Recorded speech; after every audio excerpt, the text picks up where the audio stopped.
Hello students, আমি আজকে তোমাদের সঙ্গে আলোচনা করব একাদশ শ্রেণীর রাষ্ট্রবিজ্ঞান যে আমি শুরু করেছিলাম তার আজকে ডে 2 এর ক্লাস হবে। অর্থাৎ আমাদের প্রথম যে অধ্যায়টি চলছিল রাষ্ট্রবিজ্ঞানের প্রকৃতি ও পরিধি বা একটি শাস্ত্র হিসাবে রাষ্ট্রবিজ্ঞান, তো এখান থেকে আজকে আমি প্রকৃতি ও পরিধি বলে যে পার্টটা রয়েছে সেখান থেকে মোস্ট ইম্পর্টেন্ট কিছু গুরুত্বপূর্ণ তোমাদের যে টপিকগুলো রয়েছে সেই নিয়ে কিন্তু ওয়ান লাইনার্সগুলো নিয়ে আলোচনা করবো আজকের এই ক্লাসটিতে। চলো শুরু করছি আজকের ক্লাসটি ডিটেলসে। প্রথমে আমরা জেনে নেব রাষ্ট্রবিজ্ঞানের প্রকৃতি ও পরিধি। ঠিক আছে, ডে 2 এর ক্লাস আজকে।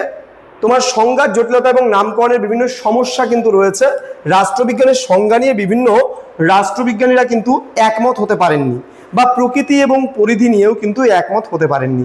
সমাজের সমস্ত মানুষ যেমন এক দলের নয়, তারা ভিন্ন ভিন্ন দলের। একইভাবে রাষ্ট্রবিজ্ঞানের প্রকৃতি এবং পরিধি নিয়ে কিন্তু সমস্ত রাষ্ট্রবিজ্ঞানীরা এক ধরনের মত কিন্তু পোষণ করেননি। তারা ভিন্ন ভিন্ন মত পোষণ করেছেন এবং ভিন্ন ভিন্নভাবে কিন্তু যুক্তি দিয়েছেন। কি বলেছে সংজ্ঞার প্রথমে আমরা প্রকারভেদ জেনে নেব। সবার প্রথমে আমরা আসবো রাষ্ট্রকেন্দ্রিক সংজ্ঞা। বলছে রাষ্ট্রের উৎপত্তি, প্রকৃতি এবং উদ্দেশ্য নিয়ে সনাতনী আলোচনা কিন্তু হয় বা রাষ্ট্রকেন্দ্রিক আলোচনাটা হয়। দেন অরাষ্ট্রকেন্দ্রিক আলোচনা কি হয়?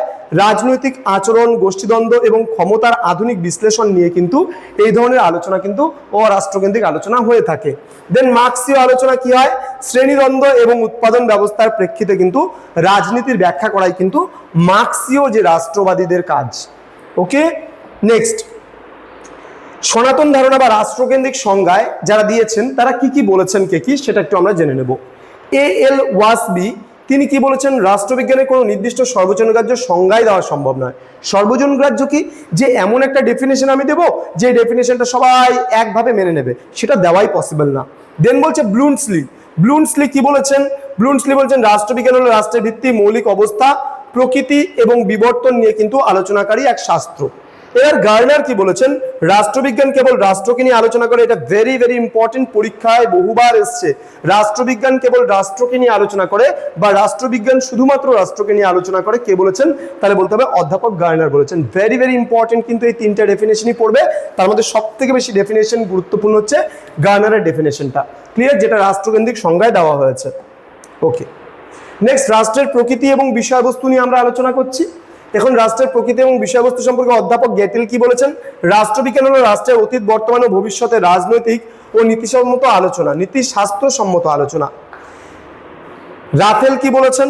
বলছেন যা কিছু রাষ্ট্রকে স্পর্শ করে তাই হচ্ছে রাষ্ট্রবিজ্ঞানের বিষয়বস্তু। ডেফিনেশনগুলো খুব ভালো করে মুখস্থ করে নিতে হবে। এবং জেলিনেকে কি বলেছেন? জেলিনেক বলেছেন সঠিক নামকরণের সমস্যা নিয়ে রাষ্ট্রবিজ্ঞানের মতো অন্য কোনো বিজ্ঞান এতখানি বিব্রত না। মানে অন্য কোনো রকম ভাবে কোনো সাবজেক্টে বা কোনো বিষয়বস্তু নিয়ে ডেফিনেশন এতটা জটিল নয় যতটা এই রাষ্ট্রবিজ্ঞানকে নিয়ে ডেফিনেশন দেওয়াটা জটিল। তিনি বলেছেন, কে? জেলিনেক। ওকে, নেক্সট হচ্ছে সরকার ও সার্বভৌমত্বের পাঠের মধ্যে মূল কাঠামো কি বলছেন? সেখানে পল জানে বলেছেন, তিনি সরকার এবং সার্বভৌমত্বের কথা পল জানে এবং বার্জেস আলোচনা করছেন। পল জানে বলেছেন রাষ্ট্রবিজ্ঞান সমাজবিজ্ঞানের সেই অংশ যা রাষ্ট্রের মৌলিক ভিত্তি এবং সরকারের নীতিসমূহ নিয়ে কিন্তু আলোচনা করতে দেখা যায়। নেক্সট বলছে বার্জেস, রাষ্ট্রবিজ্ঞানী বার্জেস বলেছেন রাষ্ট্রবিজ্ঞান হলো স্বাধীনতা এবং সার্বভৌমিকতার একটি বিজ্ঞান। ক্লিয়ার? ওকে, আধুনিক আচরণবাদী দৃষ্টিভঙ্গির কথা যদি আমরা বলি, তাহলে আচরণবাদীরা মনে করেন রাষ্ট্রবিজ্ঞান কেবল রাষ্ট্র নয় বরং বেসরকারি প্রতিষ্ঠান, রাজনৈতিক দল এবং ব্যক্তির রাজনৈতিক আচরণ নিয়েও কিন্তু আলোচনা করে। মুখ্য প্রবক্তা যারা আধুনিক আচরণবাদী দৃষ্টিভঙ্গি দিয়েছেন তাদের মধ্যে Graham Wells, Harold Lasswell, David Stone এরা কিন্তু মূলত দিয়েছেন। ক্ষমতা, শাসন এবং কর্তৃত্বের ব্যাপারে কে কি বলেছেন? হ্যারল্ড লাসওয়েল বলেছেন সমাজের প্রভাব এবং প্রভাবশালীদের বিশ্লেষণই হলো রাষ্ট্রবিজ্ঞান। ঠিক আছে, রবার্ট ডাল কি বলেছেন? যে ক্ষমতা, শাসন বা কর্তৃত্ব হলো রাজনৈতিক আলোচনার প্রধান প্রতিপাদ্য বিষয়। অ্যালমন্ড ও পাওয়েল কি বলেছেন? বলেছেন রাষ্ট্রবিজ্ঞান ক্ষমতার সমস্যা এবং প্রক্রিয়ার একটি অভিজ্ঞতাবাদী পাঠ কিন্তু এটা।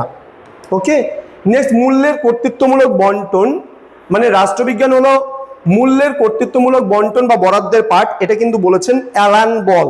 মনে রাখবা অ্যালান বল যেটা বলেছেন যে রাষ্ট্রবিজ্ঞান হলো মূল্যের কর্তৃত্বমূলক বা তোমার হচ্ছে কর্তৃত্ব সম্পূর্ণ বরাদ্দের পাঠ। এটা ভেরি ভেরি ইম্পর্টেন্ট ডেফিনেশনটা, এটা কিন্তু পরীক্ষায় বহুবার আসতে দেখা গেছে। কোশ্চেনটা ভালো করে পড়ে নেবে। এবার মার্ক্সীয় দৃষ্টিভঙ্গি অনুযায়ী কি রয়েছে? মার্ক্সীয় দৃষ্টিভঙ্গি অনুযায়ী মূল কেন্দ্রবিন্দু আলোচনার কি রয়েছে? বিরোধ এবং দ্বন্দ্বের ধারণা নিয়ে কিন্তু আলোচনা করে এই মার্ক্সবাদ। দেন বলছে বিরোধের কারণটা কি? সমাজস্থ প্রভুত্ব এবং অধীনতার ব্যবস্থা, এর মধ্যেই কিন্তু বিরোধের মূল কারণ কিন্তু লুকিয়ে থাকতে দেখা যায়। এবার কার্ল মার্কস কি বলছেন? উৎপাদন ব্যবস্থার সম্পূর্ণ রূপান্তর ছাড়া সমাজ থেকে বিরোধের অবসান কিন্তু সম্ভব নয়। বলছে দৃষ্টিভঙ্গির তুলনামূলক আলোচনা যদি আমরা দেখি তাহলে সনাতনী আলোচনায় কি বলেছেন? রাষ্ট্র এবং সরকার নিয়ে আলোচনা হয়, যেখানে ওদের প্রধান প্রবক্তা গার্নার, গেটেল এবং ব্লুমসলি রয়েছেন। নেক্সট বলছে আচরণবাদীদের মধ্যে ক্ষমতা ও রাজনৈতিক আচরণ নিয়ে এরা আলোচনা করে, লাসওয়েল, রবার্ট ডাল স্টোন, ডেভিড স্টোন এদের মধ্যে রয়েছেন। দেন আমরা যদি বলি মার্ক্সীয়, এরা আলোচনা করে শ্রেণীদ্বন্দ্ব এবং উৎপাদন ব্যবস্থা নিয়ে, এদের মধ্যে যারা মূল প্রবক্তা রয়েছে কার্ল মার্কস, এঙ্গেলস, এরা কিন্তু রয়েছে। এবার একটা আধুনিক গ্রহণযোগ্য সংজ্ঞা দিই আমরা। আধুনিক গ্রহণযোগ্য সংজ্ঞা কি রয়েছে?